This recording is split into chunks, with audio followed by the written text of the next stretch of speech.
Talk with Tyson Bryden. Come on for the ride. We'll take you inside.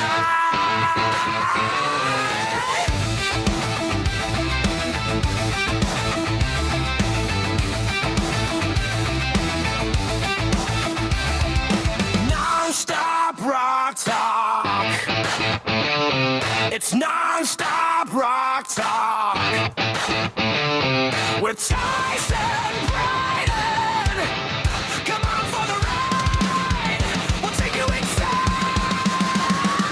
Welcome to Nonstop Rock Talk. I am your host, Tyson Bryden. Today, I'm very happy to welcome from the band Corners of Sanctuary, Mick Michaels. Mick, welcome. How's it going? All right. Thanks so much for having me on. It's great to be here. It's a pleasure. I mean, before we talk about this great book, which I am holding up and we're only audio, so people at home can't see it, which is entitled When We Rocked the Philadelphia Rock Music Scene 78 to 1992. I must ask about Corners of Sanctuary. What is the band up to these days? I know you released 3 songs in 2025. Never Count Me Out, Broken Paradise, and What If Christmas Was Every Day? Hunter Prey was released in 2024. Are these tracks that will be that may be included on a full-length release at some point?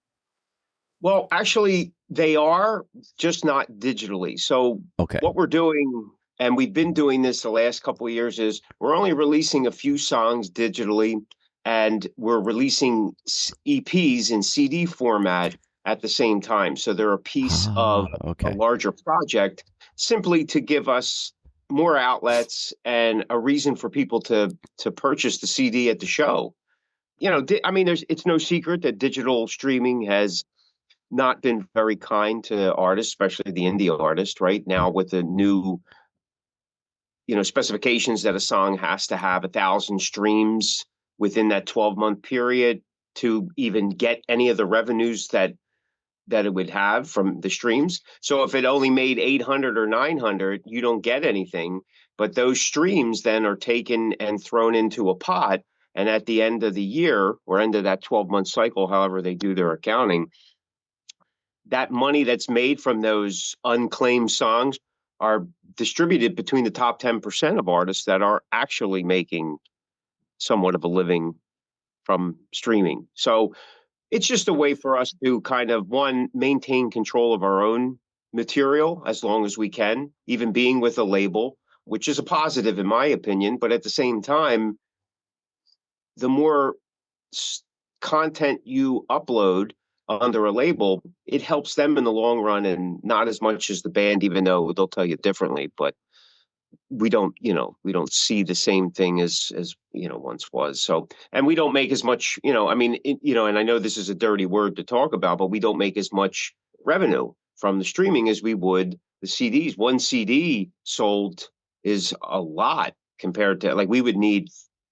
I'm not even sure, 35, I think they said it was like 40,000 streams for one CD that we would sell. And we don't overprice our CDs. I think our CDs are like $10 or something at the show. So it's, it's easier to do it that way, right? Especially if you're on the road. If you're on the road like we are, and we're selling CDs, it's nothing's better than cash in hand, right, to get you to the next gig. Yeah, exactly. I mean, I prefer buying physical product. I prefer to have a CD or a vinyl. You know what I mean? Absolutely. I mean, it's convenient to listen to streaming in the car, in the vehicle, right? Like, you don't have to carry around a big thing of CDs anymore. And clearly you're not putting a turntable in your vehicle. So, I mean, but I would not object to going backwards and having that thing of, that case of CDs in my car. Just for the simple fact of, I told you the story about my vehicle, about the radio going down the other day. I mean, in a lot of ways, sometimes technology, I'm like, okay, it's made it easier for people, but it doesn't necessarily mean it's made it better. No, I agree. I agree. Especially when it comes to listening to music, it's compressed and it's not in the form that the artist technically envisions it to sound. Yeah. right? So when you're recording Yeah. it, right? hmm I mean, I still, so when we're recording, we're listening on the big monitor speakers, so, and it's pumping, but then we take those mixed tracks and we do what we've always done. We go to different audio sources to listen it Right. on different devices. We go to maybe like I still have some boom boxes. I got an old stereo, with the components and it pumps. It still sounds better than anything that I've ever heard, especially a modern time. And it's like, wow, you're hearing this in this, for a lack of a better word, high fidelity. That's definitely showing my age. But at the same time, you're saying to yourself, no one's going to be listening to it like this. Because Yeah. on the like when you listen to it on your phone or one of those, portable devices, you absolutely can't hear the bass. No. So you've gotten into this habit now that you're pumping the bass. I mean, you're riding it higher than it's ever been in the studio just so you can hear it on your phone. And then, by chance you have someone who is listening to it on some old fashioned type of stereo and it's like, oh my God, there's so much bass here. Yeah. It's drowning everything out. So you gotta find that balance. Me personally, I'm not a digital downloader. I don't have a Spotify account. I don't digital download anything. I prefer CDs, or like I said, I collect vinyl. I do have two, phonographs that I use, to play stuff. And I love cassettes. Like I've always like heavy metal on cassette to me was always like a razor sharp sound. So I have a cassette collection. Even I'll pick up stuff every so often if I'm looking for something. But yeah, I like physical media. I just can't get into this digital thing, even, being in modern time as an artist. I think it's taken something away from certain things, and at the same time, it's taken that album oriented excitement away. Hence, why I think one of our reasons for not uploading all of our material now digitally is to keep that alive. Now, it is kind of a thing in heavy metal traditionally that the audience likes to purchase something tangible, so there's still kind of that drive. However, that demographic is starting to literally age out, like they're disappearing. Wow. You're speaking my language. Like I totally agree with you. I don't have any cassettes anymore because probably 25 years ago, I made the mistake of giving all my cassettes to Goodwill. And uh, now I regret it because I was in that CD mode where I was right, like, I'm going all CD and I don't think I need these cassettes. And now I regret it, of course, right. because I would love to listen to those Yeah, cassettes. and it's crazy because there's some cassettes that I've worn out, and I've looked for, replacements, and the cost of cassettes now, because that cassette community has really given rise. I mean, cassettes are back up to like used cassettes now from the 80s, early 90s.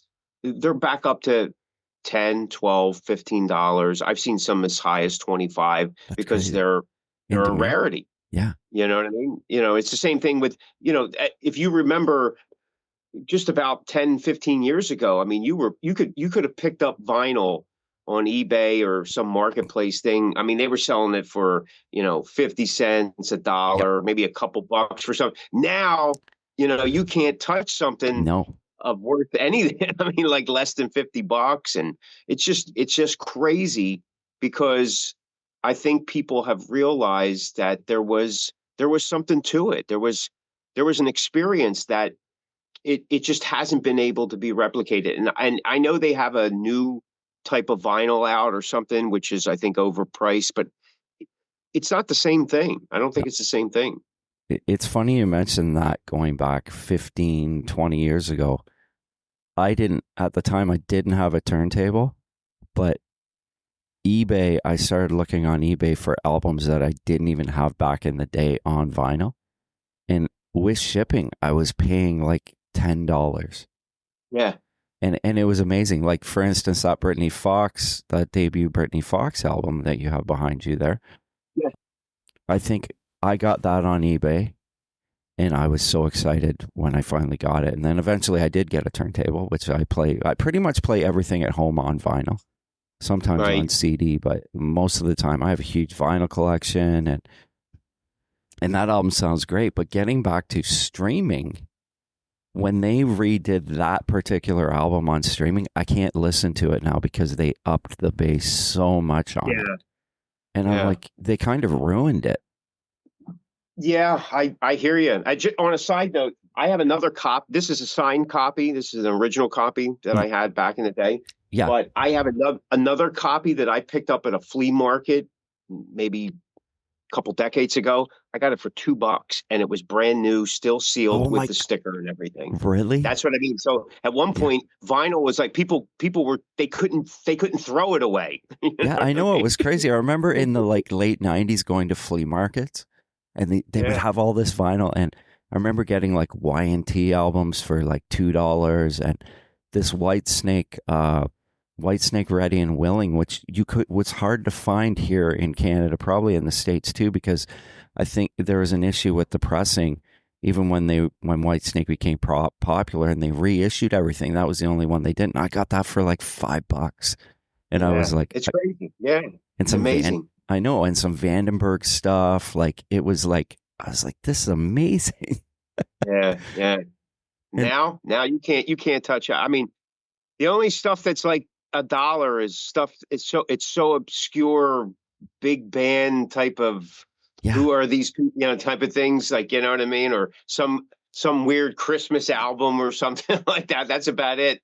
That's about it, man. Well, I bought the Heaven's Edge album off a guy who I know who sells vinyl, and he charged me $100 for it, and he sent it to me in the mail, and I got it, and it was not a clean copy, and I Right. was like, oh my God, like you could tell there's dust in the grooves because it's got that crackle in it, and I know of a guy who might be able to clean it up, but I was so disappointed because I wanted to hear this album like clean, right?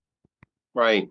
So Yeah, I hear what you're saying. Yeah, I think that like a pristine copy of that, not that reissue one, but like of the original pressing. Like, I mean, it's about 300 and some bucks right now because I was doing some research 2 months ago on some of the bands from the book. Yeah. And for the next book, but I was like, wow, this is like, I mean, it's a serious investment, and nobody thought that. Nobody. no, I know, and I think that's why I only paid $100 for it, because it's an original pressing, because Right. of the condition, and I didn't Yeah. realize it. I was like, oh, that's a steal. It said, what was it? It said good or very good, but it wasn't. It's not very good.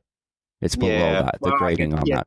right. Standards. When the last time we were in the UK playing, we were at a record shop, and I picked up the second pressing of Judas Priest Rockarola, and I was pretty excited about that. And I got that I worked the guy down a little bit, but I got it for about whatever 40 pounds is. But that was a pretty good deal even then, a couple years ago. But I was pretty excited about that. That, like, I didn't have, and it was in really good shape. My biggest concern was how I was going to get it home. Well, finish the tour and home without. So I literally carried it personally the rest of the tour, on and off the plane, through the, you know what I mean? I just didn't. I had to put it through it had its own little tray as it went through the scanner. I was like, I'm not going to screw this one up. But yeah, so it was cool. I've done the same thing. I went to Portugal. And I had a bag of records that I carried around with me. Like, I had that in my hotel room, but to go on the plane, I was like, I'm not putting this on my suitcase because some guy in the airline is going to throw that around. Right. You know? That's right. And I'm like, it's coming with me. And I had found like some really cool stuff there. Like, yeah. I think Whitesnake live in the heart of the city, but in Europe, in North America, it was always like one LP. This was like the double album. Oh yeah. And I was like, it was so cool. And stuff in Europe, finding that stuff in Europe is so fun. You know what I mean? Like just Yeah, like yeah. No, I have Wasted Savior Prayers. I have both the American and the UK pressing. they have So yeah, I different know what you're covers, saying. right? Do they have different Yeah, covers? different covers. That's another one I was carrying around. I'm like, okay. And then I got Johnny D to sign both of them, but it was really, I mean, because especially if it's something that you like and you knew you paid a little bit for it, but you were content with having it. It's gold. You just don't Yeah. want it because you're right. Somebody just bumps into you or the airline guys. I mean, that's just crazy, man. So I know because it's so important to you because you yeah, want to keep it the way that you bought it and you don't want anybody messing with that. So I can totally that's right. relate to that. That's right. That's right. As I mean, as one of those as collectors, that's part of the thing. Or sometimes the biggest disappointment is when I order something in the mail and the post office does not take care of it, and Oh, I know. that drives me crazy. You're like, Yeah. I bet you when it shipped it was fine, but here it is now, and like you know how the corners go on the vinyls with it, you'll Yeah. get that crease in it. That will drive me Mhm. nuts Yeah, yeah. I hear you. I hear you. because it's so important. So, anyways, I want to talk about taking cover. Was that only released digitally? It was only released digitally, yes. So our first releasing of it was 2023. It's when we changed labels, and that was our first official release with them. And what it was just a collection of some of the cover songs that we had done since coming out of COVID. Because we've never done cover songs. I've never played this my whole career, never played cover songs. And after COVID, we started discussing new avenues as things were changing, and we were like, "Well, what do you think about doing covers?" And we fought it back. We actually recorded some stuff, but then we shelved it. We said, we're not, this is not what we're supposed to be doing." And finally, we said, "Hey, why not? Let's do this." And like we've written enough original material. It's not like we're cheating and saying, "Oh, we don't write our own stuff." So Yeah, we've done it to have fun, to kind of break up things a little bit, and we're doing them a little different. Like that's our goal is because I always believe like if you're going to do a cover, you got to do it just as good, if not better, than the original. Otherwise, there's no reason to listen to it, right? I And at agree. least that's my opinion. So, or if you're going to make it different enough to pay tribute to it in a different as an artist, right? Your interpretation of it, I think that's a good thing. And we've done that with some of the songs. We've had some fun with it, and then we re-released Taking Cover in a deluxe digital version earlier in the spring, and we added two more songs to it, a Rat cover and Kisses Lick It Up, which we released as a single. Which sounds cool. I love it. Yeah, It sounds awesome. thanks. And I love that you guys did that Rat song. So it's what you give is what you get from Invasion of Your Privacy because I love that song, period, and I love that album. Yeah, it's a great album. It's a great song.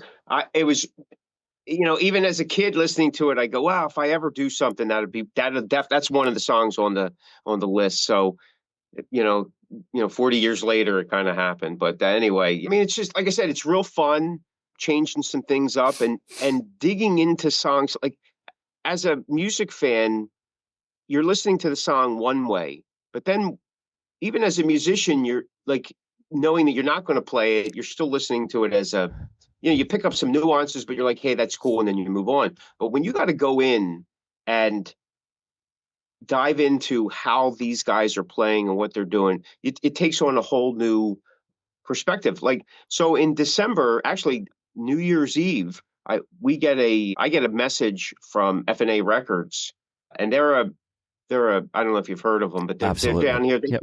Yeah. So Steve goes, "Hey, we're trying to finish up a Rat tribute. Would you guys be interested in jumping on? And we need one more song done." And I'm like, "Okay, which song is it?" And he goes, "Lay It Down." And I go, "Really, Lay It Down?" Like, God, I don't. You telling me nobody picked that? I Yeah. understand why nobody picked it. It's a very difficult song. So I go, "How long? Well, how soon do you need the song?" He goes, "I need it in 3 weeks." I'm like, "Are you kidding me?" Oh I go, wow. "Look, everybody's on holiday right now. Give me 3 days, and I'll get I'll let you know because I got no one's around." So I started messaging the guys and I go, listen, I go, you got to give me a couple days because I'm not sure that I could actually do what Warren DeMartini does in that song because he does like a, like a 6 to 8 fret stretch. I'm like, I got these little sausage fingers. I'm not sure I could do 4 is a problem. So Yeah.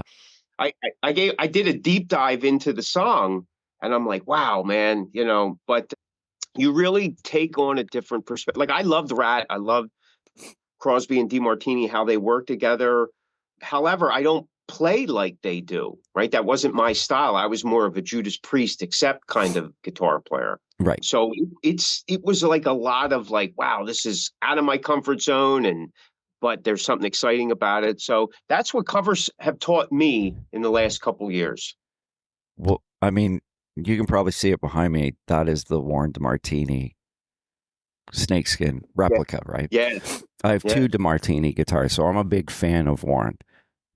But you mentioned like you said I don't really play like Warren. I don't think there's a lot of guys that do play like Warren, especially the way his solos are, that they are almost like off time.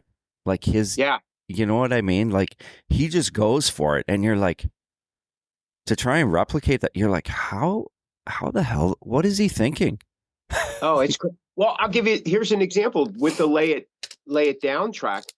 Once we laid down some guide tracks, we went in and redid the drums, and we were having the most difficult time linking up the beginning to the song, right? And no matter what, and we were using a clicker, but we had to alter it. And so the more I dove into the song, and I realized, like, if you listen to the first, and again, this was done in what is that? That's 85. 85. So Yeah. clicker tracks, clicker tracks weren't still as popular Right. then. There was just a handful of guys still, that were doing the clicker tracks. Everybody else was either tracking all at the same time, or they laid the drums, or and then everything followed. That intro is different timing than the rest of the song. So if you listen to Blotzer's drums and really break them down, that's why he does some of those. Because even as a kid, I go, why is he doing those extended rolls into, it's already made the transition, but the roll keeps going. And this is what I've determined. I may be completely wrong, but working on the song and trying to replicate its timing and flow, I found very difficult. So I was like, wow, this is why he does, because once the song comes in and the verses happen, it's in a perfect time. Yeah. But when that band, comes in, there's a slight timing mishap, and Blotzer has to pick up the difference in his rolls. And I was like, wow, and again, like you were saying, that's that off time that made him so unique, because he was able to kind of in and out of it. Yeah. Without mess, because like when you're out of time, you're out of time, but he did it in a way that was so smooth. I don't know. It's unbelievable. One of a kind. Oh, he totally is. And and even later on, like when you think of the 4th album, when he did something like when he did Way Cool Jr., which was totally so bluesy, and you're like, which was, when you take that compared to anything that's on Invasion of Your Privacy, it was like pushing that envelope a little bit more, even more. Right. And Yeah. like it was like, I remember hearing that song for the first time and thinking, wow, I just love that, his guitar tone on it, and the finger picking and what he does with it. Like, I just, for years, like Warren was one of the first guys that I really gravitated towards, just because Rat had cool guitars. And my favorite guitar wise album for Rat is probably Dancing Undercover, because I just love the sound of the guitars on that album. Yeah. There's a lot of groove to that album. Yeah. The first two full releases, they're hard edged, real rockin' type, and a lot of those, from what I read, and maybe I misunderstood it, but a lot of that was Crosby's construction, and influence, like in those styles of riff. Where when we started to get past Invasion, you started getting more of Warren's riffing coming to play, because by that time he was considered, he was already considered, he was up there with the top 10 guitar players of that time, that era. Y- So Yeah, yeah, some of those riffs, like they're just dirty and sleazy. yeah, Like, yeah, like yeah. on that album, like I remember getting it and loving it. And people may disagree with me, but that's probably my favorite Rat album because of those guitar sounds, because of the Mm, guitar. yeah. No, it's like I said, there's a groove to that album that's undeniable. It almost, like you said, I think in with that groove and that dirtiness, it gets it fell into more of a mainstream pop Right. texture with that edge, with that, with that Rat sound that they had. And I think probably what kept them from diving 100% into the pop sound was, Piercy's vocal style, Yeah. which was not pop oriented in a sense. But yeah, great band. Reach for the Sky wasn't so bad. I actually liked what they played when I seen them live Yeah. during that tour. It was much better live than it was On album. on the studio. Oh yeah, on the album. And that's been we've been accused of that as well, and maybe they may be true. I don't know. I loved the song Chain Reaction off of Reach for the Sky. Yeah, I thought that was yeah, such a killer song. yeah. It is a killer song. The song they did, not to keep going with Rat, but the song that they did for what was that movie? The Point Break? Oh, Was that yes. it? Nobody Rides for Free. Nobody Rides for Free. That is like when you really listen to that song, it's an amazing song. And they could have, I don't understand why they didn't keep, I guess it was more of the internal issues that they were having, but Right. they still had a sound that fit, Yeah. and it wasn't outdated.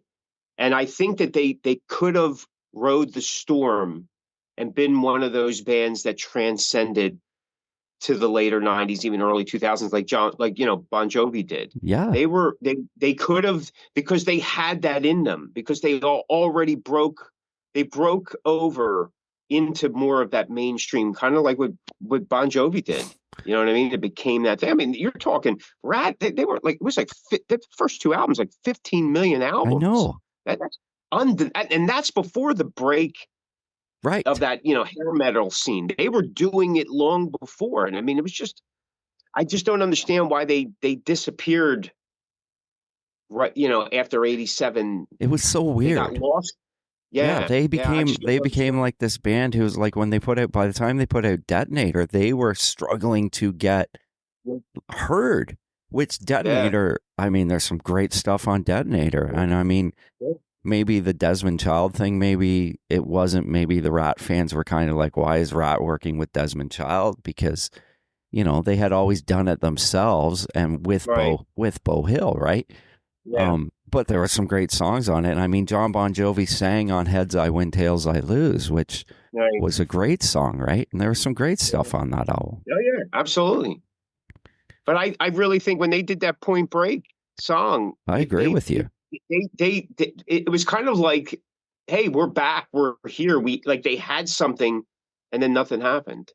And I don't know, again, could it have been the industry? Could it have been the audience? I don't know. Things were wacky music wise back then. And some of it I remember, some of it I don't anymore. I think I pushed a lot of it out of my head because I was angry myself that, what we were doing was losing steam no matter Yeah. what we did. I remember at some point, 94, 95, 96, even into 97, there were venues that if they knew you were a metal band on the bill, you were asked to drop off, or they canceled the show because they didn't want to take that chance of nobody coming out. That's And horrible. I spent a lot of the later 90s just kind of doing private showcases, which went nowhere, and a lot of studio work just to keep going. Yeah. It's Now, great. were you still in Seeker at that time? No, Seeker was done officially by 92. I was in a band called Corporate Mass. Okay. Following that through to about 2002, and we were like progressive metal. We had a couple albums out, and we got some headway in Norway and Croatia and overseas because they were still listening to that stuff. Here in the States, there was nothing. I remember we did get a review in some paper and 96 or something, and I'm still in my 20s, and I mean the reviewer goes, well, these guys aren't spring chickens, and I'm saying, my God, I'm not Oh that my old. I'm God, already they aren't outdated. spring chicken. I guess in terms of that in rock and roll, but now like all the great bands are still doing it out touring. Like I mean, when you think of like Def Leppard's in what their 60s, almost Yeah, 70s, like yeah. The bands that were touring then are still touring now, if and in some lineup, yeah, right? yeah. And I mean, And Def Leppard's crazy because those guys have stayed together since that lineup, obviously, because Steve Clark's not with us anymore sure. since the early 90s. Yeah, That says a lot, um, And you it guys, does say a lot. and on that Taking Cover album, you did 3 Def Leppard songs, which I'm a huge Def Leppard fan as well. So I thought that was amazing. Yeah, definitely had some fun with that. Again, there's a band that I'd listen to in the peripheral, and of course, Hysteria was everywhere, and everybody kind of, whether you listen to it or were forced to listen to it, it was there.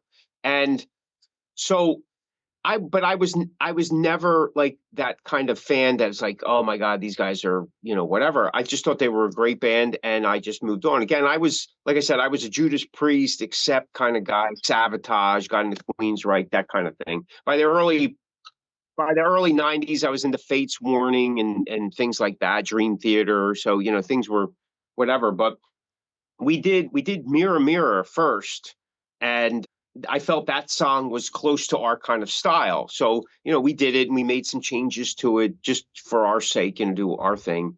And then we did Rock we of did Ages.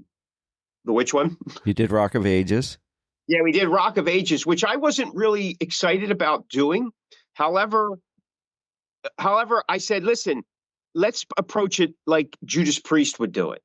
That was the only way that I could wrap my head around it, right? And that's what I think we try to do, but I'm not sure. And then we're in the studio doing that, and Frankie, our singer, goes, well, what do you think about doing one more song? There's like Three's the Charm. And I says, okay, what are you thinking? And he goes, well, how about Bringing on the Heartbreak? And I'm like, really? I go, so I thought about it. I says, listen, if we're going to do this, we're going to do this different.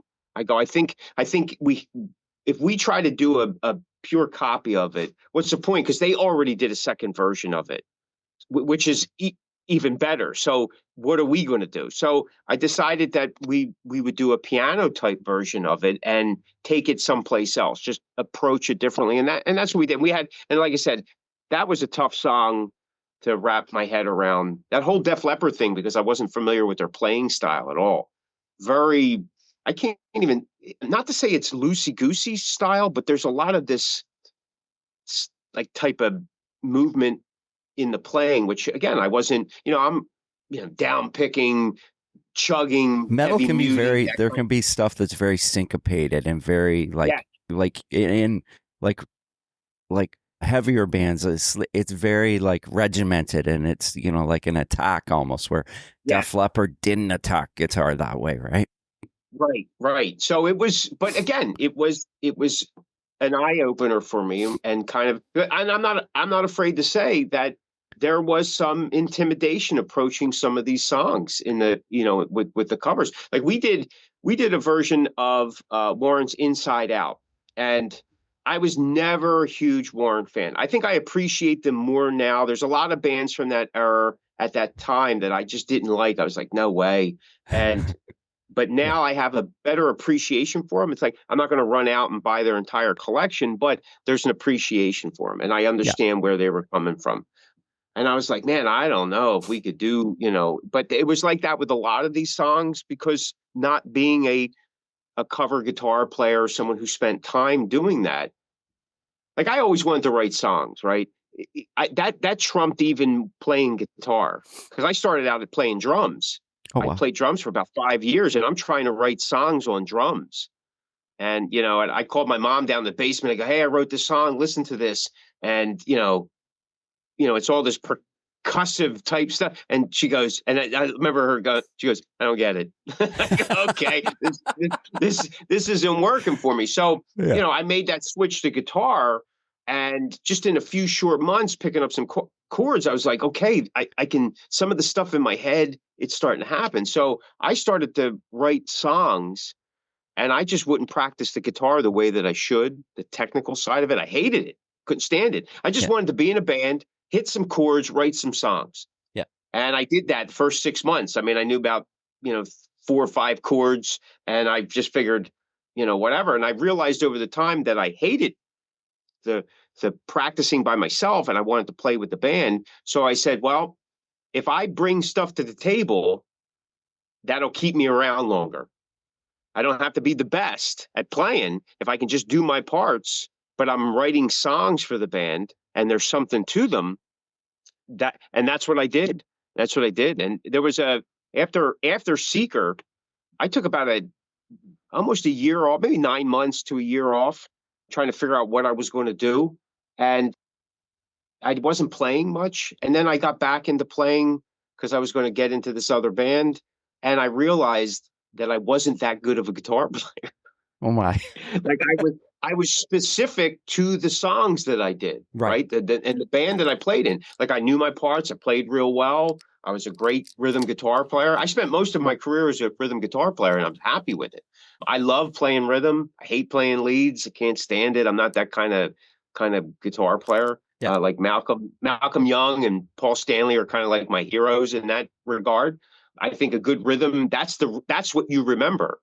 Think about it, like, talking about Warren DeMartini or some of the Rat songs, like Lay It Down. You know that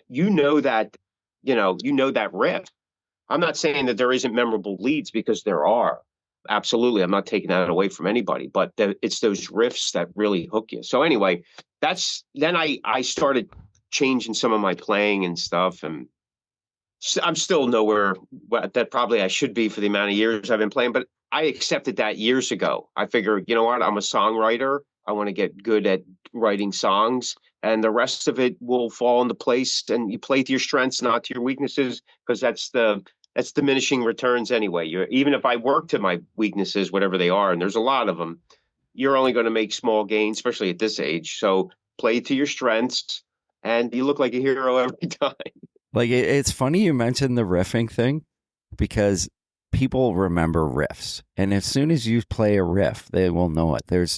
And a lot of time for me is, as a guitar player, I learn solos and I have to play them, but when I learn a riff, I'm like, you want someone else to hear it and go, oh man, that sounds so cool, because riffs are what you remember. You don't remember, like, Right. you remember solos, but not. If you miss a note in a solo, there might be like that guitar player guy that's going to go, hey, you missed that. But for the most part, people aren't going to notice that. But if you don't play the riff right, they'll be like, I don't think you got that right, kind of thing. You know what I mean? Riffs are so important. Right. The riff has the beat to it, and that's where the groove comes in. And I mean, Jimmy Page never played the same lead twice Right. for whatever reason, who Yeah. knows? I mean, Ace Frehley's even been, I know there was a whole debate a couple years ago on, I guess it was Kiss Alive 2. They're like, well, he plays the lead in, I'm not sure if it was Love Gun. I think it was Love Gun. It's different. Why did he do it like that? And I think someone wound up asking him, and he said, well, I kind of screwed up. I forgot what I was doing, and I just kind of filled in the gaps. I mean, like, they think too much of it sometimes, but I Yeah. think for certain guitar players that have a tone and a sound, there's something that's familiar about their lead, even Yeah. if they change it a little bit. Ace Frehley's one of them. Randy Rhoads, George Lynch has that sound. Things. DeMartini, they can fool around, but if they still have that sound, that tone, it's still them. For the rest of us, it's, you said, you can play it different, and most people won't even pick up on it. Yeah, and that's just it, right? Yeah. I know us talking about Bon Jovi, that if you go back and watch Richie Sambora, he doesn't play a lot of it the way he Yeah. did in the studio. Oh yeah, oh yeah. And So I mean, on a side note there, and I know you do the John Bon Jovi thing. I mean, Richie Sambora to me is a fantastic guitar player, underrated, absolutely. incredible singer. I just wish the two of them would realize that they're stronger together than they are apart. Yeah. You know. Yeah, That's I just agree me. with you. I mean, I haven't seen Bon Jovi since he left. And I probably, and no disrespect to Phil X, he's a great guitar player. Yeah. But for Thanks. me, as a Bon Jovi fan, it will always be John and Richie. So, Yeah. because Richie is so important to that band. Yep. And you talk about his guitar playing, there are the thing with his guitar playing and the fact that Bon Jovi, like you said, they went into the 2000s. He changed to what the music was. He didn't Yeah. stay the same course of how he played guitar.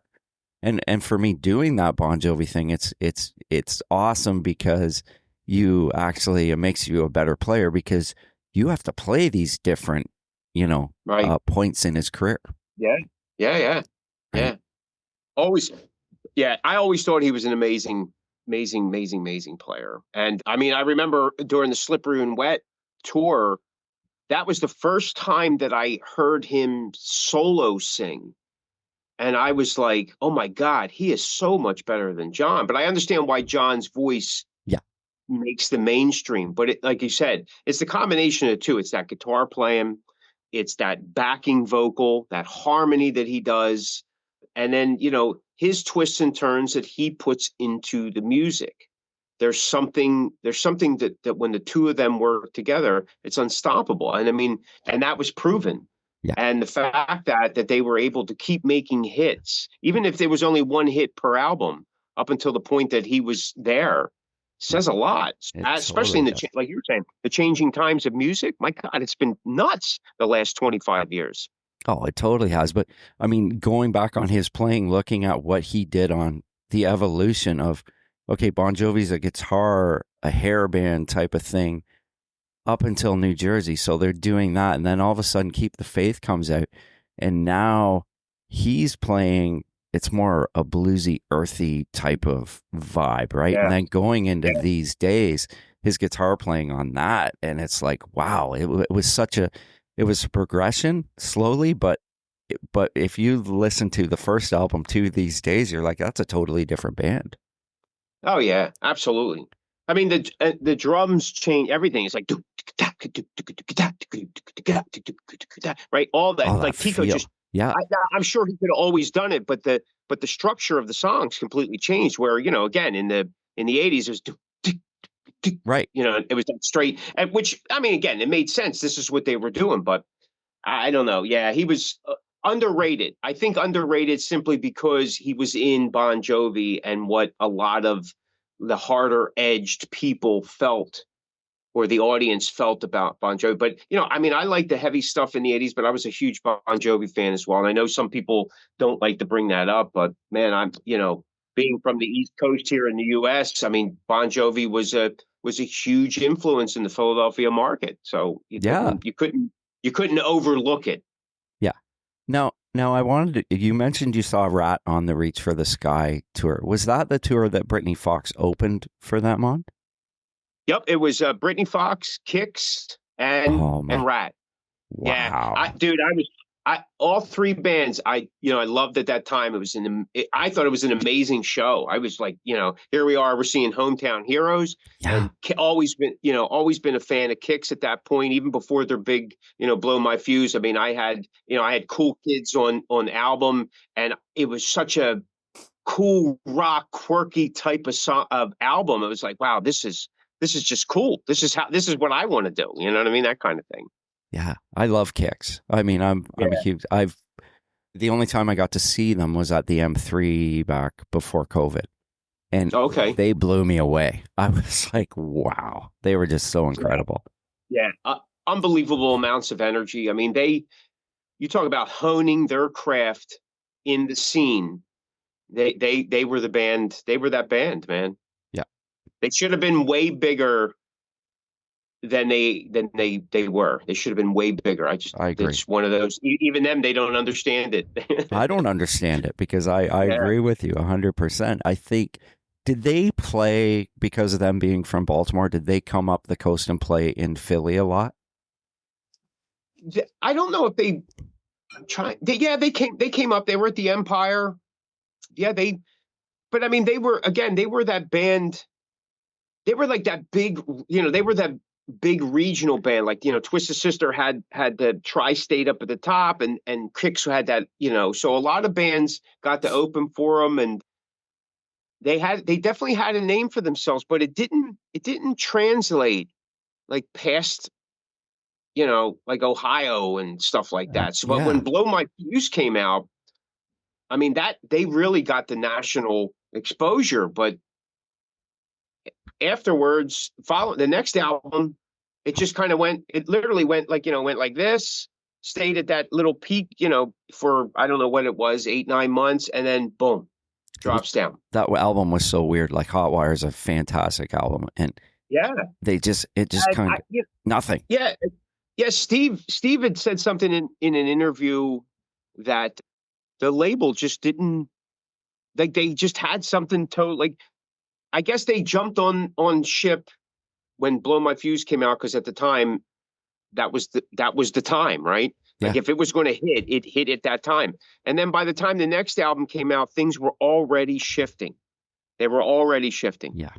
And it just, and I guess they just, there's some debate on, was it the audience? Was it the industry? The industry knew this was happening because they wanted to cut the fat of, I mean, all the excess of the tours and the bands and things like that. They weren't making as much money as they were hoping that they would have, I guess, at some point, because things were changing. I don't know. I mean, a lot of bands did come out of the 80s with absolutely nothing. Yeah. I mean, guys got carpet cleaning jobs, or, Dee Snider was a bike courier. I mean, there's It's tons crazy. of stories about that. It's crazy. I just heard a story I was listening to, the hair metal guru, and he had Ian Howland from Europe on his show. Yeah. They sold this huge album. When it was all done, he went back to the job he had initially started, that he was doing in the same place that he was doing before Europe. It's crazy. I was like, what? Like, how is that even possible? Yeah, I'm not sure. Well, again, these guys signed deals. They didn't own anything. Publishing was, whatever. And some of them didn't even know what they were or weren't making, because there was, I mean, think about what the tours were back then. I know. Guys were on tour for 8, 9 months. Scorpions did like 2.5 years, but they were a different kind of band. But like, so these guys, they were having food, transportation, lodging, all that stuff paid for them on the spot, probably seldomly ever putting their hand in their pocket, but not realizing they were paying that for it. somebody else was forking the bill and you owed all that, I do have to say that in today's music world, because of the accessibility with the internet and digital and stuff, bands are in a better position not to owe. Like, if you don't have the money, either you don't do it or you come up with a way to do it, but you don't owe anybody. And I've had that discussion with band members over the years. It's like, well, why can't this happen? I go, yeah, but at the end of the day, we're going to owe that money. Like, you know what I mean? Like, think about it, and when you owe that, when you have to owe, you have to give up all your rights. Yeah. And I rather not owe ever, if I can help it.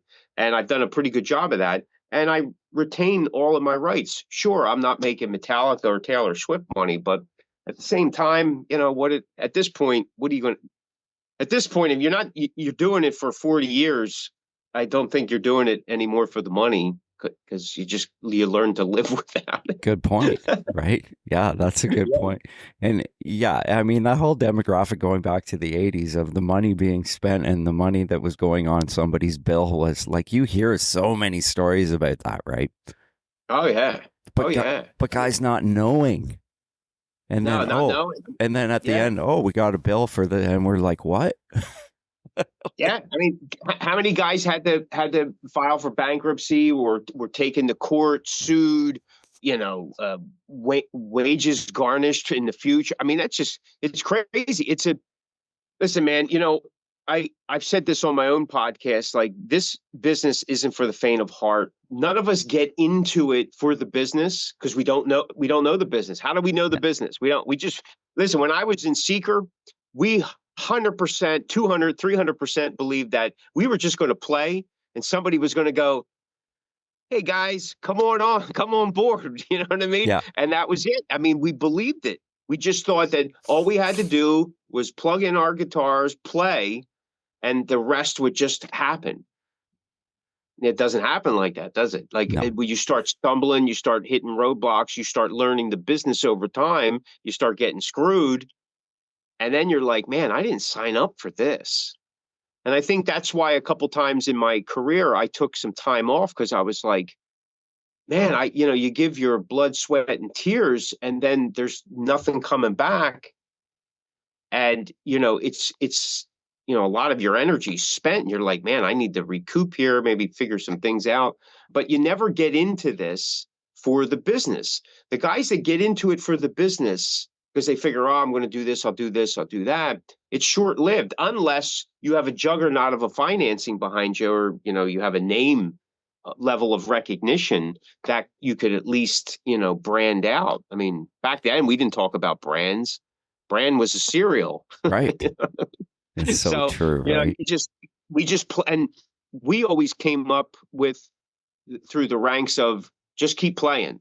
That didn't work. All right, let's do it again. We'll write some new material, record it, and we'll just keep playing.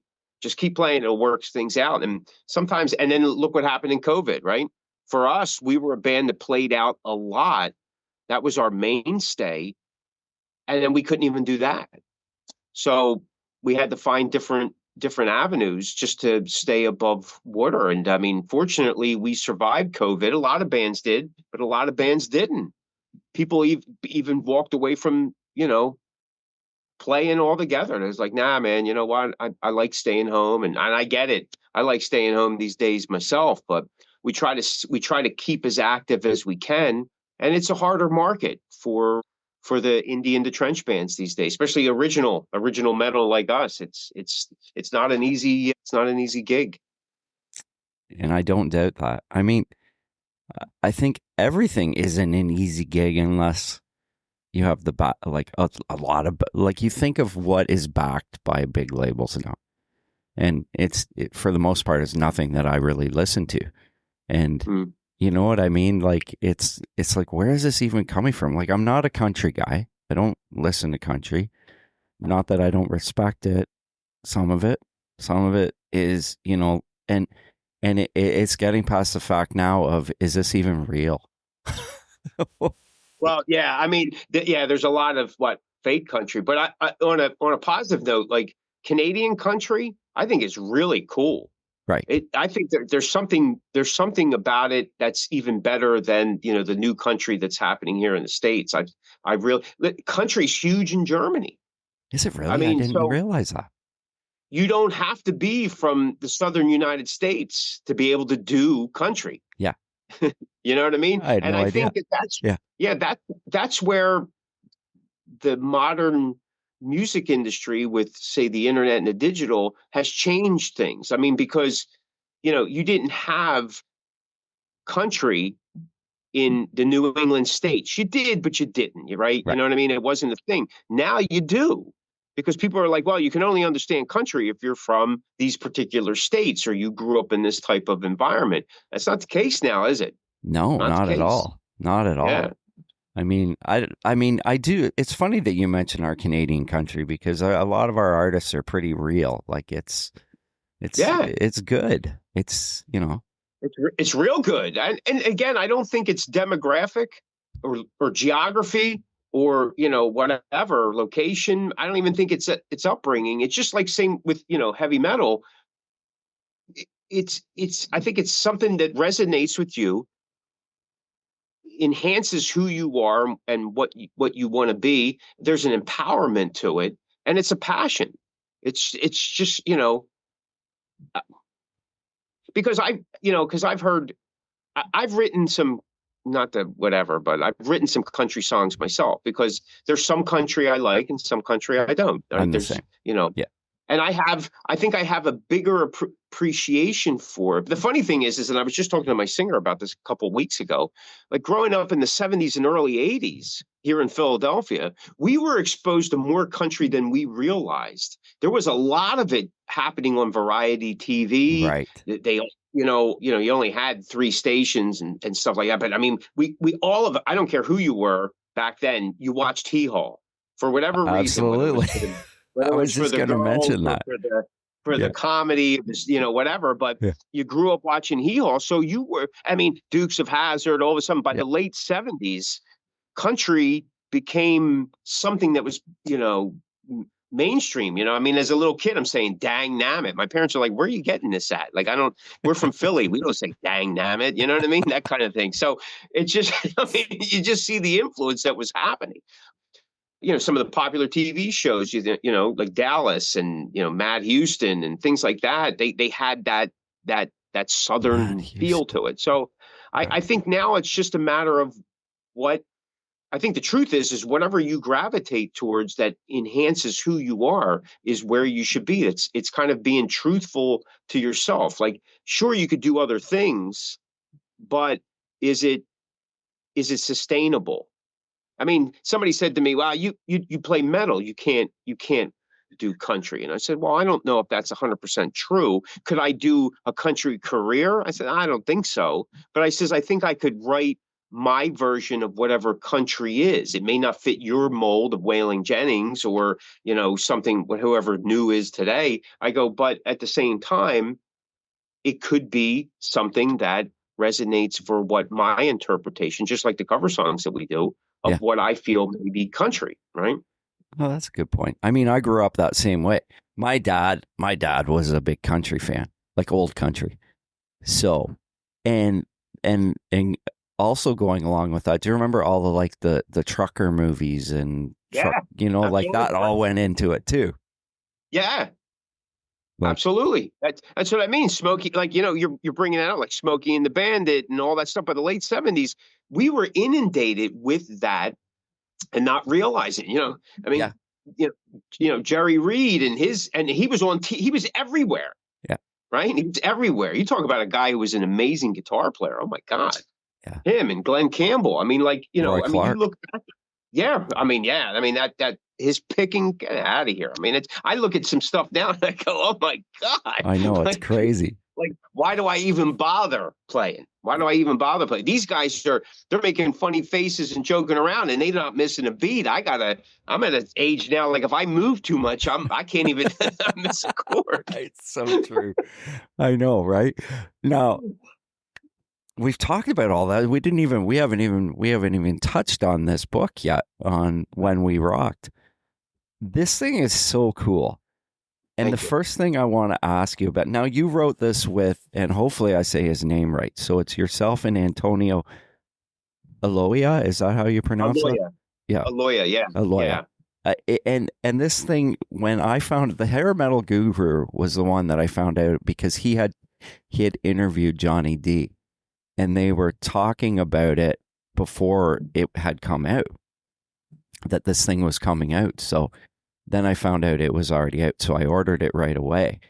And like some of the material in here, like the pictures and, like, for instance, this elusive Britny Fox in America demo tape. Was that your do you own that? Yep, that's mine. And I just recently had Michael Kelly Smith sign it. Wow. So I had that was, when Britny Fox hit the scene here in Philly, I was on board from the very beginning. Very beginning. And when I got a hold of that, I was just listening to it, like, over and over and over again.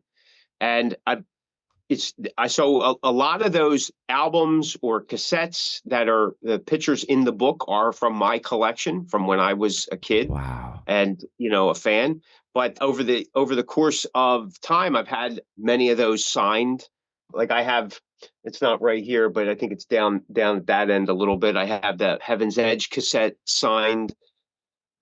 That's I actually have two. I have the full length on cassette, but I also have the single Skin to Skin that I got when they did their last performance before heading out at the Empire. So they were handing them out to people at that show, and it was like, man, this is amazing. That's so And cool.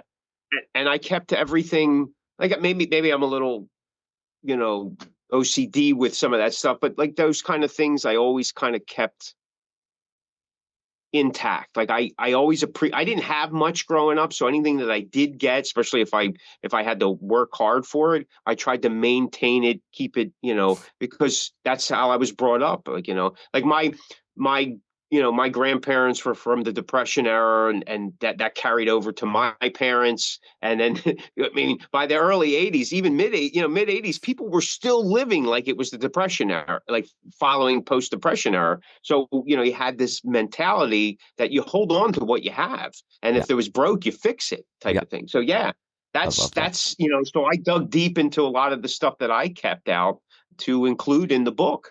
Now, this is funny because somebody had put, you know how they released a CD of that demo? I don't know if Yes. you're aware of that. So somebody had released it. Now, it's on YouTube, so I went and listened to it, and I said to Johnny D when I was speaking to him, I said the double snare hit's not on that version. I go, Right. Yeah. it's not, right? Is that Yeah. correct? Because It's not. It's correct. And I'll tell you what. When Girl School came out, I remember a lot of people going. They were PO'd about it. A lot of the local fans. They were unhappy about that, and they were also unhappy at the fact that one of the things they go, man, they did the whole album to a clicker track. You know what I mean? Because it was so sterile. right, Bum, gun, bum, bum, that kind of thing. yeah, But it quickly grew on you. Like you could hear the difference between Tony's playing and Johnny's playing, but also the production and what they put into it. yeah, And there's something about that EP of that raw energy, yeah, right? That early raw energy of that original lineup. But then the polished band, once Johnny was part of it, he brought his experience from Wasted and World War III and touring. The band changed, right? I yeah. mean, it really went that much further up, I think. which is exciting. I mean, I think Johnny's a phenomenal drummer. I listened to him, Oh and I mean, even on the new Taccato album that he just did. I mean, I'm like his yeah, playing yeah, is he's such a stellar player. But yeah, he wrote the foreword in the book. But you've known John. You grew up with Johnny. yeah. I mean, Johnny's older than I am, and him and my brother were good friends growing up. Johnny lived right down the street from my grandparents. So as a little kid, right, as like 7, 8-year-old kid, I'd go down to Johnny's house with my older brother, and we'd go in the garage and we'd watch him play drums. We'd listen to records, and I'd watch him play drums. Really? And it was to me it was kind of cool. It was, and then Johnny joins the band World War III, which was a local band, which was Yeah. one of my favorite local bands.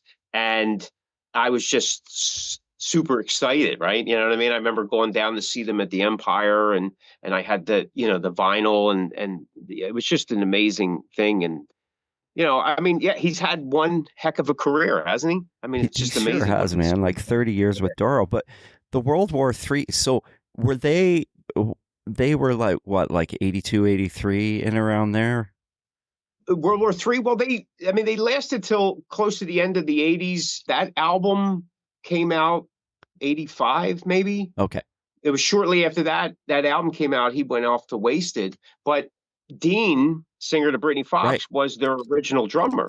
So I have the 45 with Intensive Care on it with Dean playing, and Dean was a beast on drums. I mean, he was just like a heavy hitter. You could just that kind of thing. And I fell in love with that band with Dean on drums, but when Johnny joined the band, it was just like there was more of this connection to it. My brother had introduced me to that band, my older brother, and it's just, and to me, they've inspired me and influenced me so much. I mean, some of my pinch harmonics I got from Sledge, listening to his playing. They were our Judas Priest, right? Our local Judas Priest, a band that should have been way bigger, I just don't think that they just didn't have a look, especially as the look started to become more and more important Yeah. in the 80s. But sound wise and what they did with songs, I mean, come on, man. It's just, I mean, to me, I was just listening to the album the other day, and because I had the original album, somebody stole it on me. I Oh, had it on, I had made, back then you make a cassette copy. So I always had that. And then at one point I put that cassette copy on CD, but I was gifted the album a few years ago, the original pressing, which I was kind of excited about because they're hard to find. They're like, every so often you'll find them at a show or something, but they're extremely pricey. yeah, it's like everything, right? Like, Yeah. and it's funny, even up here, like Canadian bands that were pressed on vinyl, like trying to find a Killer Dwarfs Dirty Weapons vinyl Yeah. here is next to impossible. It's like they're from here. Like, why can't I just go into the used Right. record store and it's right there? No, it's not Right. that way, Yeah. It's crazy. It's crazy. and I wish it was, but. And now I want to ask you about the Dead End Kids. Did you ever get to see them, or were they? I did not. They were a band that did kind of carry over into the mid to late 80s. However, at their heyday, I was still too young, Too young? so I Yeah. didn't get to see them. But I used to hear stories because, again, my older brother, he would follow them around quite often, knew a few of the guys, and he would always tell me these stories. And chances are a lot of that stuff, just like with anything, like, if you over time, the story gets bigger and Yeah. bigger, and then, someone relaying it, you got to make the story exciting. But like for any of us that were listening to that, but there's some truth to it as well. It was like, it, they were like, it was just bigger than what it was in a sense, like because of the energy, because of the time, because of what wasn't happening, but what they were doing. And they were doing what other people weren't doing, and they were offering. So there was this, it was kind of like an alignment. But again, another band that probably should have transcended into something bigger and didn't. And I've talked to a number of people as to why that may have been, got some different answers, and I don't want to, you could speculate all you want since I didn't get an opportunity to really speak to those particular members. And as I said in the book, and I've said this before, we reached out to dozens and dozens of individuals who were involved in the scene from that time period. Most just didn't respond. That's Some crazy. people were passed. Some people started the process of interviewing with us and then cut it short. They didn't want it. Some people came right out and said, "Listen, I don't want anything to do with it. That's the past." So I'm very grateful to those who did want to, had a leap of faith. And I get it, like, hey, we're doing a book about the Philly scene, 40, 45 years ago, an unknown author type of thing. People are like, yeah, yeah, I don't want to get, whatever involved Really? in Yeah, this. but And so the guys that did jump on and were excited about it, they were inspirations to us, Antonio and myself, to get this project going. Like once they gave their support, I didn't want to let them down. And I've said this from the beginning, and this is just like with Johnny jumping on board and getting excited about it like this. He goes, this is something that has to be done. yeah, Let me know what needs to be done. I think definitely helped gain some traction with some of the other artists who may have been like not really sure. And I mean, some of these, I mean, a lot of the people that we interviewed in the book, I already knew. right.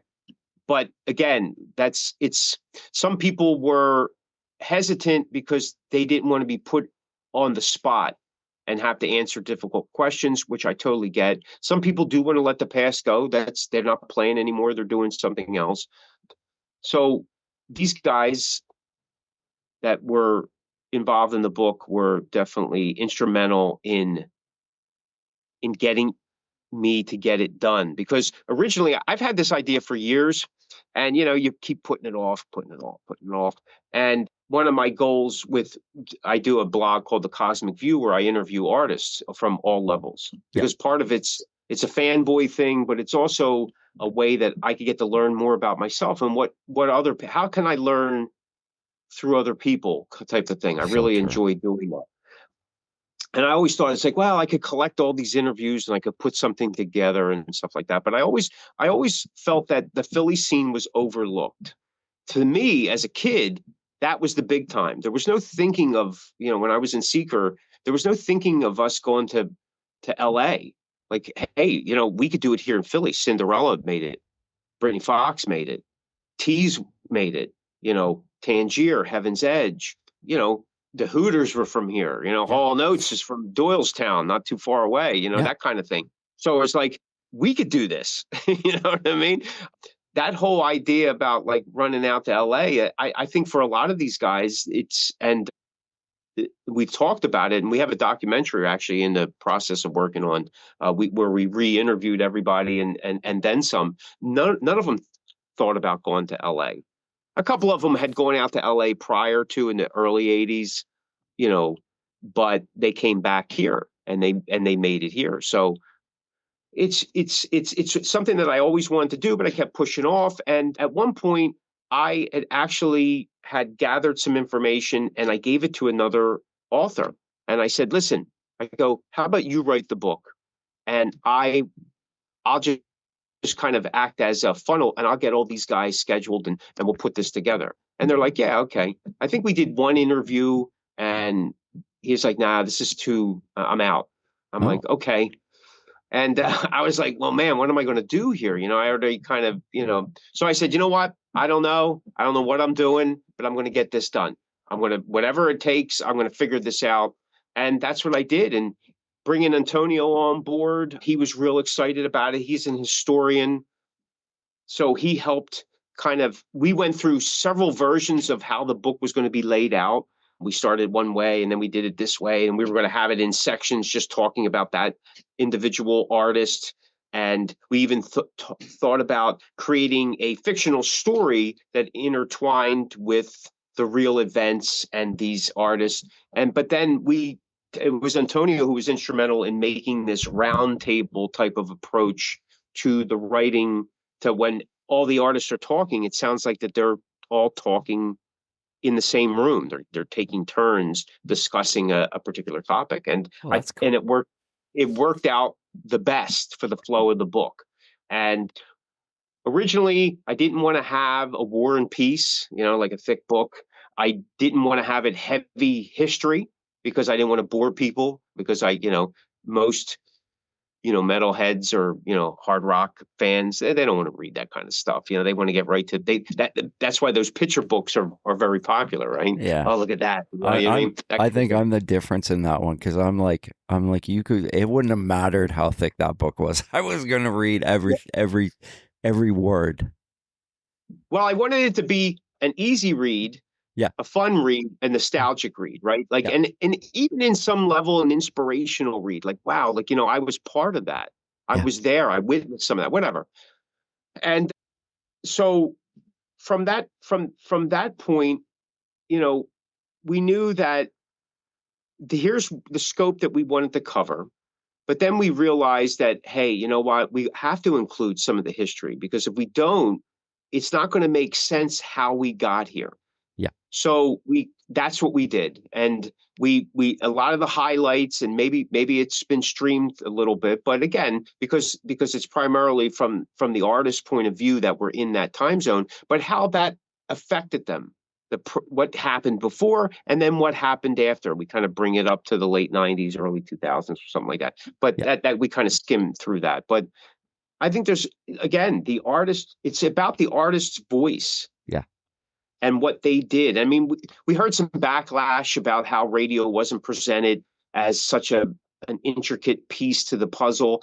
And, and some people were angry that they weren't in it because of that. And I was like, okay, I get what I appreciate it, your input and all, but it's about the artist. It's not about the radio. And from my point of view, and this is for whatever reason, those bands that we talked about in the book, I was fans of. I seen them live more often than I ever heard them on radio. And when if you did spend that time, it was a Saturday or Sunday night at 11 or 12 o'clock at night, and for an hour. So you know what I mean? It's like, so you weren't hearing them during the day. Yeah. You weren't, they weren't played alongside the regular playlist. It just didn't work like that. Not for, there were some bands that were lucky enough to kind of have a small champion. Maybe they were part of a clique, but not for everybody. And if that was the case, more bands would have, I think, made the leap into something larger, but that wasn't the case, right? Huh. I mean, they weren't even playing some of the hot stuff that was mainstream or national at the time. So was it instrumental? I'm not sure. I don't think so. I don't really remember ever hearing Britny Fox on the radio prior to them getting a major deal. label album out. You know Right. what I mean? I don't, that cassette, I listened to that, or I seen them live. And that's how we experienced the bands. Now, did you get to see them with Tony on drums? Did you ever see them with Tony on Did I drums? see them with Tony on drums? Yes. Wow. Yes. And then Adam, obviously. And then I seen him with Adam. Yeah. I mean, I was friends with Adam. We grew up with his family. My sister dated his younger brother. His younger brother was also in Seeker for a short time. The middle brother, Jimmy, all three of them were Wow. drummers. It was a family of immense talent. So, again, the community was,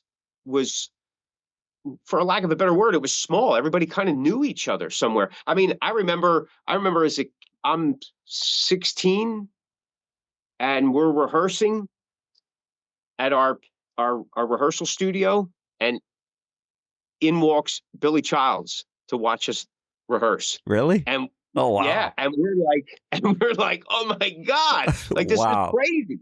Yeah, you know what I mean? Because again, he was friends with our drummer, so we didn't know he was going to show up, and speaking of like Adam and his brothers, his middle brother, they played for some bands in New York, and he would come see us rehearse. And again, to us, these were guys that were the big time, right? They were the level that we were trying to achieve, or to work towards, or be part of that group. So it was exciting, man. Like, I mean, you got to see a lot of people, in that capacity. Were you best friends with all of them? Absolutely not.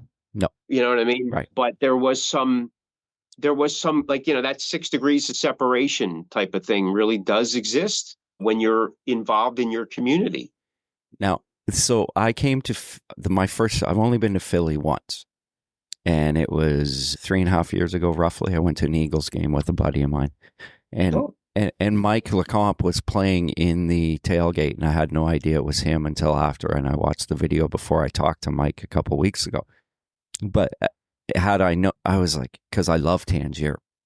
But as I get driving into Philly, that is my first thought. I'm like, this is where a lot of the music that I love, if a band came out of Philly and I knew about it, I was going to buy it, because there was a difference. There was something about like being, Cinderella was one of my favorite bands when they came out. Immediately, I was a Cinderella fan. And anything that came out of there, I was like, I got to listen to it, because I know it's going to be a little bit different. It's going to have there's going to be a different type of vibe to it than there is with New York or LA. I mean, the Jersey thing was kind of the same, like bands from Jersey kind of had that same, but Philly also had its own thing. So going to Philly, and I'm like, I wish I knew more about the scene. And when the book came out, that's why I was so excited to read it, because I wanted to know more, and I wanted to feel that. And so I thank you guys for doing that. I think it really connected some things for me. Cool. Yeah, I mean, there was definitely, and again, not just from being from that time, or the Philly area, there was definitely an edge that set us slightly apart. And I mean, some of that bled over into the South Jersey area, Yeah. so there was a lot of combination. But then you also had, there was a thrash movement happening in Jersey that was much bigger than the thrash movement that was happening in Philly, though it was happening. Right. There was there was something here. It was just different, right? It was a Anvil little Bitch, one of those bands.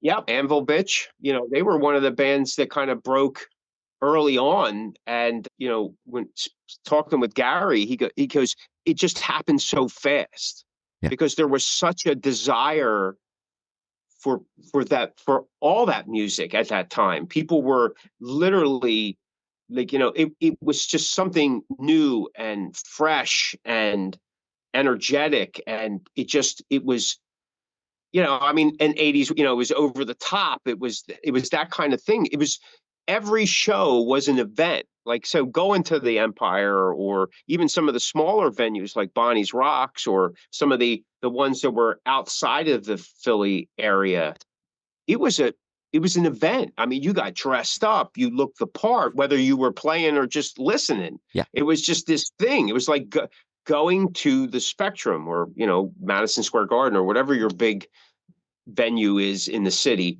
And that's how exciting it was. Wow. I mean, there was like a full blown show going on where I think some of that has been lost over the years. I mean, we're back to people come up and you're given limited time. Bands aren't that important. You're just filling in some gaps. Sometimes you're lucky if you have a light show. You're lucky if you have monitors. They just want to get you through so the headliner can play, that kind of thing. It's way different. And bands feel that. And then that attitude just kind of, it permeates and grows and it sticks with you. And then the next generation already has it. And just so you don't have to get dressed up, you don't put on your outfit, stage clothes. And I think that's where, like in the 90s when people were just wearing shorts and T-shirts and stuff. And I realized that became a look, but at the same time, it took I mean, I was always a visual guy when it came to rock and roll, of seeing a band. Like, yeah, you think of what Cinderella looked like, what Britny Fox looked like, even the bands that toned it down a little bit, they still had a look. You know what I mean? Like, there was still a look to them. Like Tangier still had a look, right? Like, if you look at their first album, and by the late 80s, early 90s, everybody started getting into that rock and roll cowboy look, right? Yeah.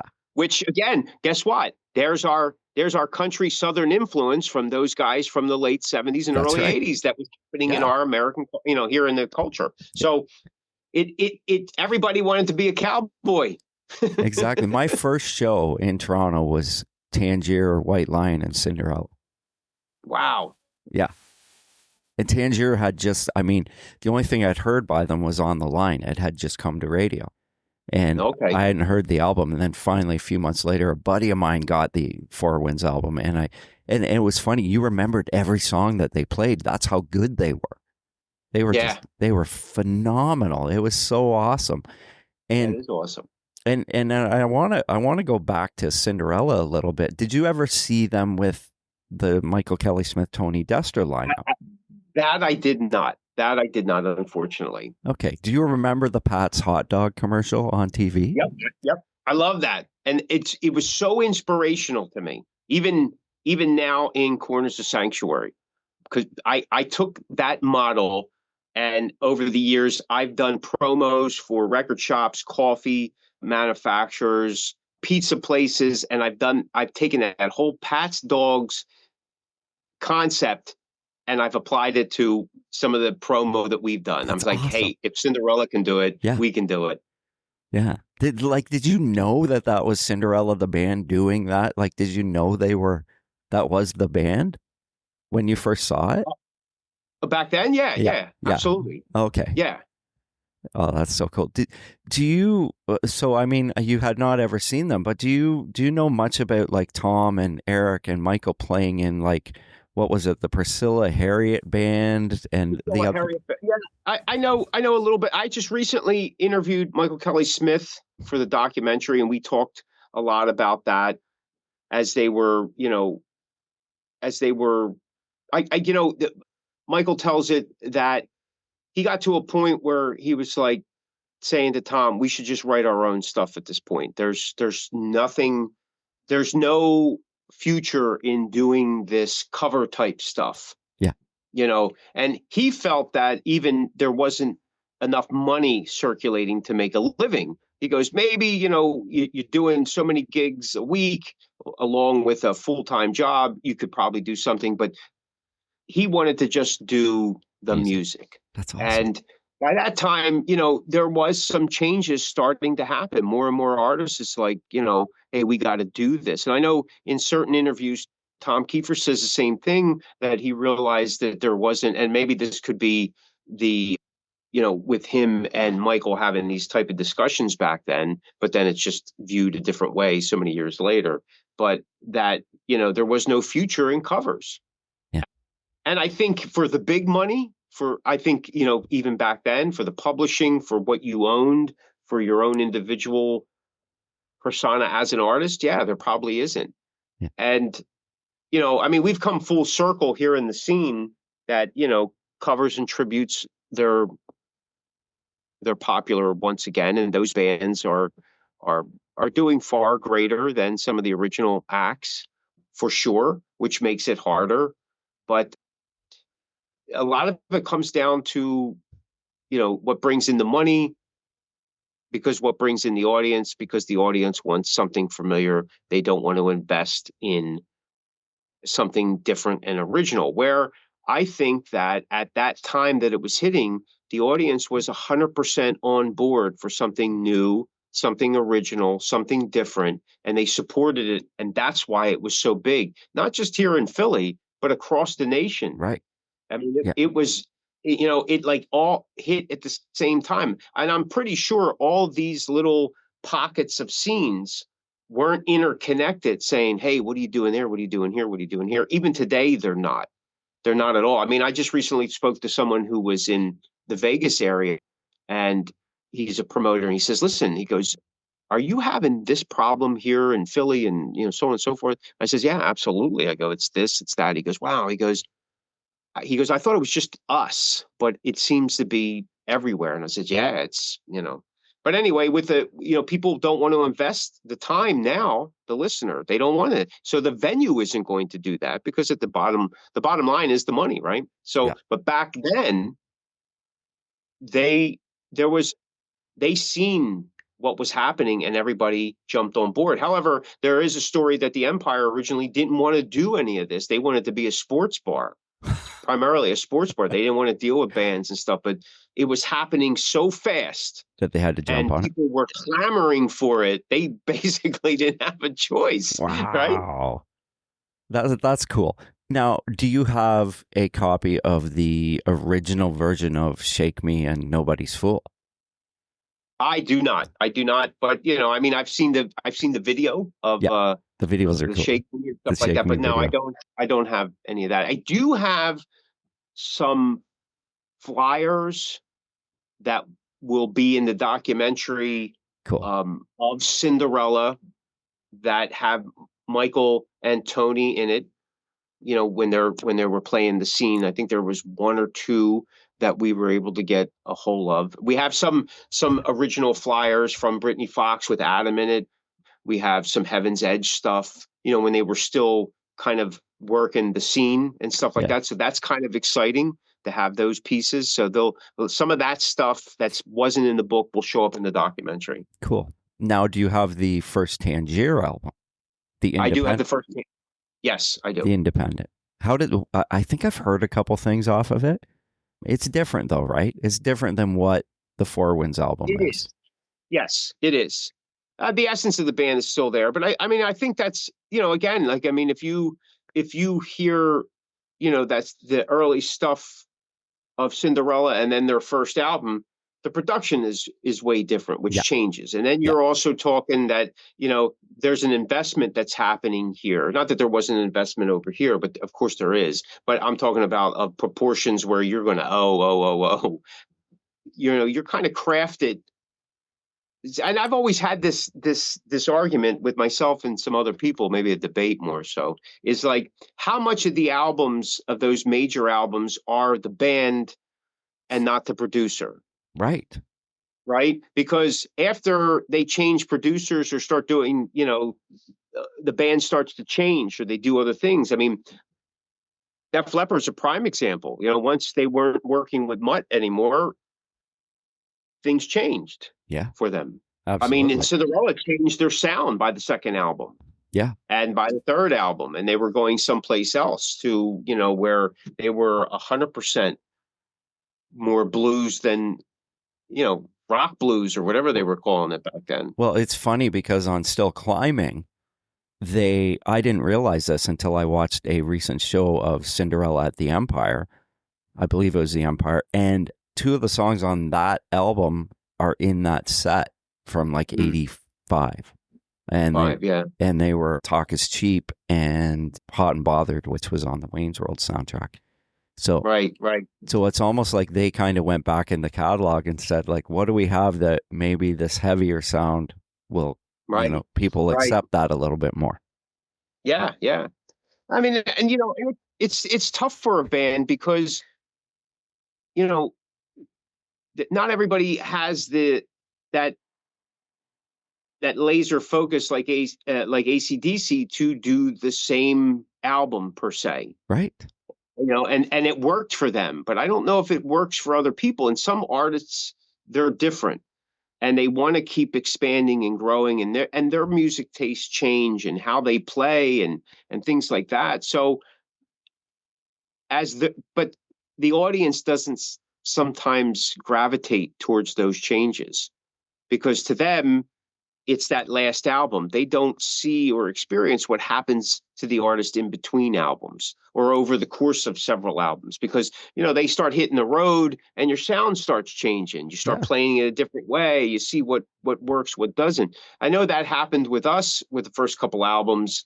People kept coming up to us and going, man, you guys are much heavier live than you are on the albums. And I was like, oh, wow. Some of that was, we only sometimes we'd have multiple riffs happening and then we would only pick the one riff because there was only one guitar player that really kind of punched the song live. So we started, when we were hearing that more and more, we started taking that back into the writing process and stripping things down and trying to get to that core of what we were doing live to try to cover it in that recording process. But we have a tendency, we like to throw everything in the kitchen sink into the recording because that's one version of the song. Then live's another version of the song. And we've been fortunate enough to redo some songs over the years that we never felt were 100% what they should have been originally for whatever reason. And, we realized, my God, the song really has changed a lot. And so I understand why artists sometimes have that conflict, which is another reason why a lot of our veteran or legacy artists won't do new material because they don't want to lose that piece of the audience that they had or still do because of what they did. Yeah. And, it's often, it's tough, man. It's tough. I mean, it's funny when you mention that, like those legacy artists, like a lot of the bands, you're right, will not put out new music. But then there's a band like Extreme who put out a new album 3 years ago. And it was phenomenal. You know what I mean? Yeah. And now those are, because a lot of times you go see a band, you don't want some of the stuff you don't want to see them do live because you're going to miss out on other stuff. But with that album, you want them to play most of it. Right. Right. So it's, but then there's those fans that probably didn't even pick up that album that just want to hear, Get the Funk Out and More Than Words and yeah. That kind of stuff where I'm not that guy. I want to hear the more meat and potatoes stuff. Well, I think that, like Extreme's one of those bands that there's been a lot of gap between albums. Yeah. And those players have had some experiences with other people, which I think also changes. So when they come back, which I think makes a band stronger. The fact that they came back to do something as that original band says a lot about their commitment to the process. But they've taken all those experiences, the good, the bad, and the ugly of it, especially all the backlash, with the Van Halen years, which I don't think is as bad as people love to talk about. Like, well, you know. It's funny you mention that because I saw Sharon with Van Halen on tour, and he was phenomenal, but I've talked to other people and they go, "Oh, it was horrible." I was like, "Were you at the Yeah, same concert as me?" Because yeah. Gary killed it on the Sammy stuff and the Dave stuff. He did it Right. and he was so full of energy, and it's like I think sometimes that perception is that, well, the album was shit, so I saw it and it was crap. And I was like, Yeah. I never got that with some of the replace, again, if Eddie Van Halen thought he was good enough to do it, who are we to say? And the same thing yeah, when Blaze Bayley went into Iron Iron Maiden. Maiden. People Yeah. go like, "Oh, it's terrible." Like if Steve Harris thought that Blaze Bayley was good enough, who are we to say it's not?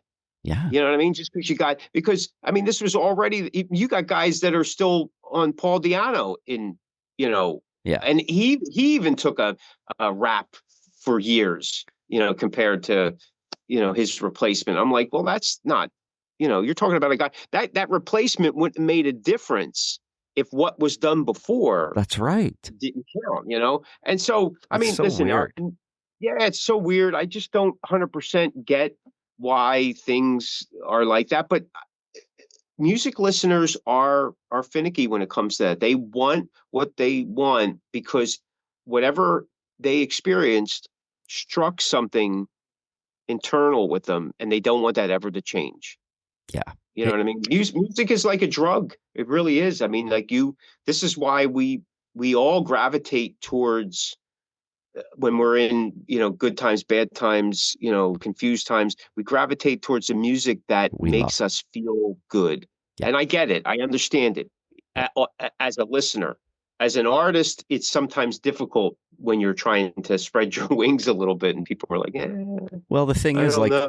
a great example is the Motley Crue '94 album with John Corabi, which Yeah. which I think even the minute it came out when Hooligans Holiday, I was excited because, Yeah. but I also went, when I found out he was a singer, went and bought the Scream, so I knew what John was. And Right. to Right. this day, I'm still a huge John Corabi fan. But I think it was such a weird thing that people wouldn't accept it because he didn't sound like Vince, but they did a hell of an album and John did a hell of a job. Oh, yeah. Oh, yeah. That's what I'm saying. If that album was released as something else, Yeah. no one would have, even till today, people wouldn't have that issue. If it was just, like, hey, this is a or whatever the case may be. Whatever it was. I mean, yeah.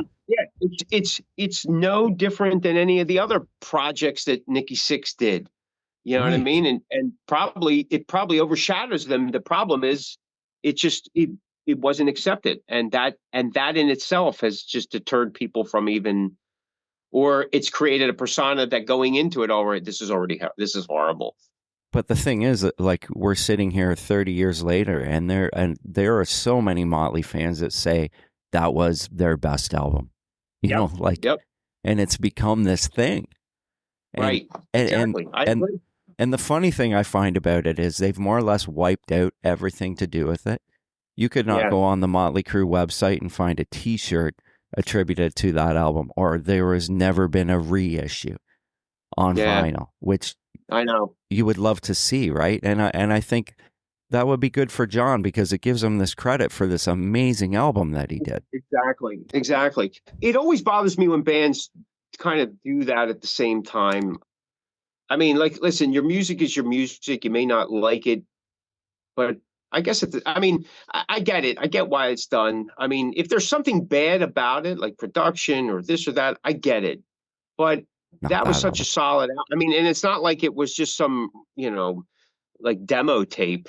Right. You know what I mean? That they were doing. Sonically, it's amazing. Right. Yeah, the production, right? Exactly. So, hey, listen, I don't know. We don't make those calls. No. Now, there's two more things I want to ask you about. It was funny. Yesterday, I was on Facebook and I was going to ask about some of these bands in the book that are in the book, but no, people may not know. A video came out from April Fool on Facebook yesterday. Yeah, I seen it. I caught it. Actually, I seen it Friday night or something like that. And yeah, I mean, April Fool. I mean, I remember. I mean, we opened for them back in the day. Seeker did in their original lineup. I understood their history to be a little different, but they said that the band grew out of World War III. I know that Okay. Walt had played with them for a bit, but I thought that the band grew out of the band Dagen, where the Okay. singer Dan Dagen. Dagen had left, and Walt, Chris Rokas, and the original bass player, whose name escapes me right now, just picked up another singer and changed kind of the format. And then that's where April Fool kind of started. And then Rokas left, and another guitar player came in, and they swapped out bass players, and then they moved forward. And I think that's the lineup In with that video. Roberto that's on that video. That was But cool yeah, to see. I remember opening for them, and I have I think their original demo is in the book. That was the copy that we got back in the day, and I remember Dave, the original singer, the singer of April Fool. I had seen him with the band Assassin a couple years before that.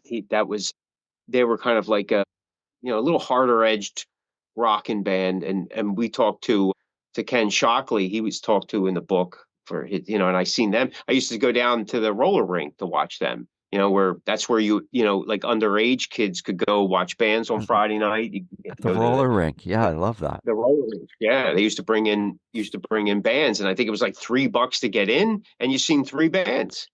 You know what I That's mean? so cool, And man. I seen Von Damien, who Michael Nalini from Teeze. He was in that band. He played drums. So it was a lot of. I mean, that's what I'm saying. It was a small community, and everybody gravitated towards a lot of the same stuff, like all that music. Like it wasn't so rigid like as today. Well, I only listen to this or this and this. Like where all these genres. Man, it was just heavy metal or hard rock, That's and the way I saw it. everybody just went to go see these bands. Yeah. And yeah, there was a difference in the bands, but at the same time, it was the music of our time, and it was an expression, and everybody supported it. I mean, did you like everybody? No, I mean, of course not. But you were there.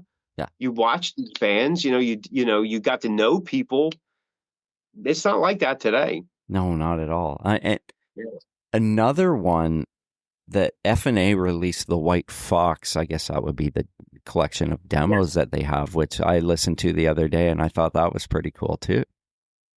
Yeah, the white that's the early White Fox, Is like it? the first version of it that had Mark Chasin in it, right? That's the one I think that F&A did. Yeah, I think so. Yeah, Um, yeah. I mean, it's cool that they did release that. I think F&A is doing a great job of going across the country and finding all these bands that anything that somebody had, they're going to release it. Yeah, it is pretty cool. There's a couple labels that do that, and it's keeping that time alive, man. And because there's still people that are, It's are fun. interested in it. Exactly. It's funny. There was okay, so I'm not sure if you're aware of this, but Toronto had in the late 80s, early 90s, a really thriving hard rock scene as well. Out of that came Slick Toxic. Svengali was another band. Yeah. Harem Scarum. But there was a guy who had his own publication. It was called Meat Magazine, Drew Masters, and it's metal events around Toronto. And this guy had a monthly magazine that showed all the bands that were playing in the clubs in Toronto. And we had a ton of clubs, like some were to the north, some were downtown Toronto.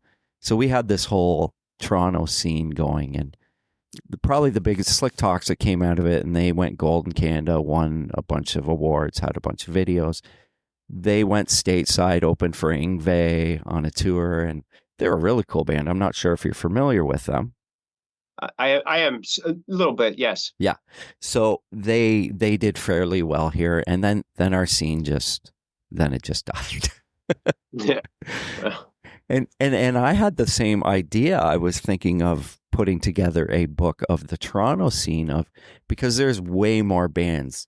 Like there's a whole pile of bands that were playing. Like there's a band called Jack Damage, and there was a band called Slash Puppet, and Rachel Bolan and Dave, I think Rachel Bolan was trying to help them, I think, when they became the Flu, and they used to wear Slash Puppet shirts because Sebastian, being from Toronto, knew a lot of those guys. So Right. so we had this whole cool thing as well, which was awesome. Yeah. Hey, listen, do it. That's why I look at it. If you're going to, you know what I mean? It's not easy. Yeah. There was a couple times I was like, man, I don't know if we're going to get through this, but you get a couple people on board, that's inspiration to get going. And I had said that I didn't expect anything to come out of it, the book, once it was released.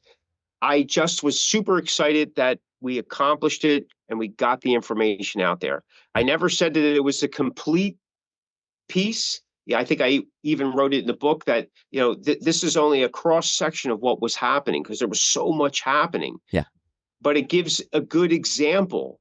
And our hope was to maybe have future editions of it, which we do hope to have a second edition next year. We've actually started working on that, increasing some of the interviews, because when these things happen and they release and there's actually a buzz about it, some people all of a sudden come out of the woodwork, which for us, that's a positive. I just wish they would have jumped on board from the beginning. But hey, listen, you take it when you get it, right? And you make the most of it. But it's because it shook the tree a little bit. It reminded people how great things kind of were, and the excitement that surrounded that, and the effect that it had. I mean, look, man, you're talking 40, 45 years later, and it still has a major role in my life, in my career. It's crazy what I do, how I write songs, how I play, how I go about, navigating the business. And here I wrote a book about it, and now I'm into a documentary about it that our first trailer is going to be coming out by the end of this month. That's amazing. I can't wait to see that. And so who expected, right? Nobody thought. No, exactly. And the thing is, I already have this copy, but when the second one comes out, I'm going to buy that too, because I want to read more. Right. I appreciate it. Thank you. And the cool thing is like in 20 years from now, I'm like, you got to, like we'll be talking about this to somebody and saying, like, I've got like 2 editions or 3 editions of this, and they're both different. And that just becomes this whole thing of us talking about demo tapes, the same type of thing. Right. And I think that's amazing that you still have all that stuff. Yeah, I mean, maybe I'm a bit of a hoarder. Who knows? Yeah, but I mean, I think as collectors we are. Meant something. It's the things that meant something you try to hold on to. Yeah, exactly. Well, Mick, I want to thank you for your time. We're almost 2 hours, and I could keep talking about this. But I didn't realize it went that long. Wow. Well, thanks so much for having me on. I really do appreciate it. It's thanks so much. I'm so grateful for it. Yeah, and you mentioned you have your own podcast. Yes, I do a podcast with my co-host and the lead singer of Blood Feast, who they're thrash legends from Jersey. Chris Natalini. We do a podcast for independent indie in the trench bands about navigating this industry. And we talk about the good, the bad, and the ugly that we've done and still try to do, and try to, I mean, not only are we kind of passing the information along, but we're also learning from ourselves. Like, hey, maybe I should follow that advice a little bit sometimes. But I mean, we just wrapped up 8 seasons. Yeah. So we started it during COVID. It was only going to be a short-term thing to just kind of fill in the gap, because neither of us were playing out and we weren't sure what. And here we are, 6 years later, still doing it. And the show won a couple of awards and got ranked in Apple Podcasts in the top 10 one last year or the year before. I don't know. But it's just a fun thing to do. And we'll see. I'm not sure. It probably won't come back out until next year, the next season, because we're both busy. That's the problem with when you're doing multiple things, I guess. Some things have to take a back seat for a while. Yeah, I've been there. I took this podcast, because you and I spoke 5 years ago. I think it was during COVID, right? Yeah. And there was a short time for a year where I took time off because I just didn't have time to do it. But I've made it work again. Good, awesome. So, and I love doing it. So, anyways, I thank you so much, and hopefully we'll get to talk again. Maybe Yes. when the documentary comes out, and after I've watched it, and then maybe the second edition. I mean, because I do want to keep talking about this because I think it's amazing. Well, thank you. I appreciate it. Yeah, I'll keep you posted when the trailer comes out. I'll send you a link and we can, we'll go from there. Okay, sounds good, man. Well, enjoy the rest All of your right, day. We'll talk to you soon. You too. Okay. All right. Thank you. Thank you. Bye-bye. Bye.